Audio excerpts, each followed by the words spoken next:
மூன்றாம் உலகப் போர் மூண்டால் அதற்கு தண்ணீர் பிரச்சனையே காரணமாக இருக்கும் என்பார்கள். கடலூருக்கு அருகே ஒரு கிராமத்தில் குடிநீர் தட்டுப்பாடு இரு பிரிவினரின் மோதலாக வெடித்துள்ளது.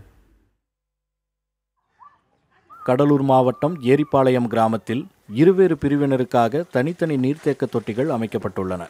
இதில் ஒரு பிரிவினரின் நீர்த்தேக்க தொட்டி பழுதானதால் மற்றொரு பிரிவினரின் நீர்த்தேக்க தொட்டியில் தண்ணீர் எடுத்துள்ளனர்.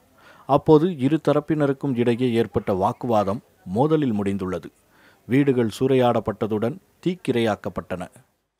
தண்ணி பிடிச்ச பக்கத்து ஊரில் அங்கே தண்ணி பிடிக்க போகும்போது ஏன் இங்கெல்லாம் வந்து தண்ணி பிடிக்கிறீங்க, எங்களுக்கே தண்ணி இல்லை, நீங்கள் ஏன் தண்ணி வந்து பிடிக்கிறீங்க சொல்லிட்டு ஒரு கேவலமாக பேச ஆரம்பித்தாங்க. அதுனா பெரிய பிரச்சனை ஆகி நைட்டு வந்து ஒரு 50 பேர் இருக்கும். நல்லா கொம்பு தடி கத்தியில் எடுத்துகிட்டு வந்து வீட்டெல்லாம் கொளுத்தி சின்ன பசங்க வயசானவங்க கூட பார்க்காம அடித்து நொறுக்கிட்டாங்க. அசிங்கமாக கேவலமான வார்த்தைலாம் பேசி ரொம்ப மட்டமாக எங்களை பேசிட்டாங்க. திப்பின்னு ஒரு 200 பேர் இருக்கும். அந்த வீரங்க விளையாடணும்னு மாணவரை கேட்டுக்கணும் ஊருக்குள்ளே நுழைச்சிட்டாங்க.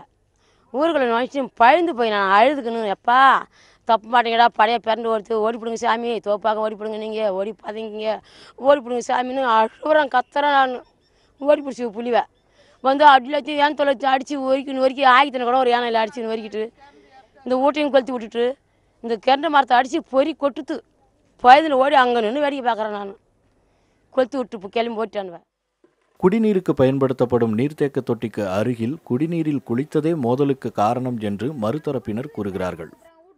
அசிங்கமாக குளிக்கிறாங்க, ஜட்டியோட குளிக்கிறாங்க, எங்களால் பிடிக்கல. எங்களுக்கு அது கேட்டதுக்கு எல்லாரும் கும்பலாக வந்து அடிக்க வந்துட்டாங்க. எங்களுக்கு அந்த பக்கம் வழி வரக்கூடாது, எங்களுக்கு இந்த பக்கம் வழி வேணும். அவங்க வந்து ஜட்டு துண்டோட குளிச்சாங்க. இங்கே குளிக்கான்னு சொல்கிறதுக்கு எங்களை வந்து அடிக்க வந்துட்டாங்க. என் பிள்ளைய ஒரு அடி அடிச்சிட்டாங்க. ஏங்க சின்ன பிள்ளை அடிக்கன்னு கேட்டதுக்கு நாங்கள் அப்படித்தான் செய்வோம், உங்களால் முடிஞ்சதை நீங்கள் செய்யுங்க சொல்லிட்டு எங்களை திருப்பி எங்களுக்கு அடிக்க வராங்க.